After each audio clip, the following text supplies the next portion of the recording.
Well, hey guys, so today I am going to put an axle brace on. My daughter's not awake yet. She's going to take this axle apart so we can change the gear ratio in it. But while we're waiting, I'm going to fab up some axle supports because they commonly bend through here and over here when you hit stuff. This is one axle that is known to bend very easy these Dana 30s. So I just don't want to worry about it. But I'm just going to take a plasma cutter to the square tube, cut this line here. That way it's on a nice little angle. We're going to add that piece in here. I'll notch it out. We'll weld it to this support here. And then I'm going to add another little piece and box this in over here. And then I'm going to do the same with a smaller piece over here. And we're just going to come off of here. I'm going to box that in. And I'm also going to box this and this in. And that'll just give it a nice clean look and add a little more strength to them. So then we'll just bend something else besides the axle. That's probably what'll happen. But got this ground. I'm just going to tack weld it in. Basically, just cut that out with the plasma cutter. And just going to pretty much just weld it on right there.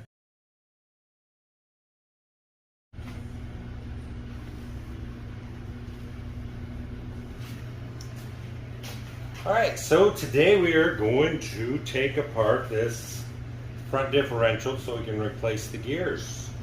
Have Lily start taking this apart.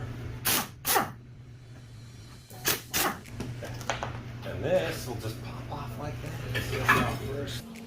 Grab it with the edge. With the edge? Yes. Show me again. So grab it like this.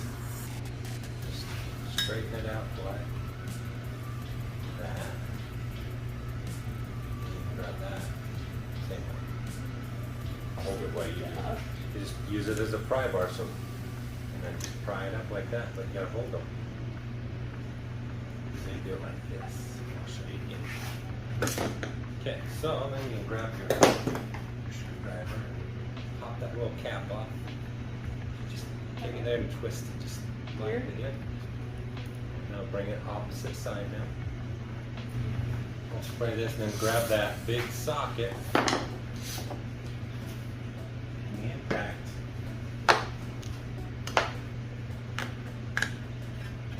And just hold it down. Be hot, don't touch it. There you go. Just let the impact take it off. Little lubrication on the back side of those. So you're going to need your 14mm socket.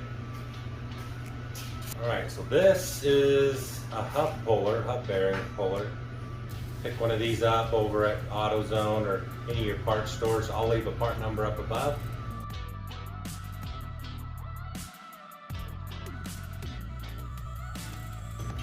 And that falling on your feet. So there's the hub assembly, backing plate. And then you want to pull this axle out. You're going to have to grab with two hands once it comes out. There you go. Just set it on the ground under the car there.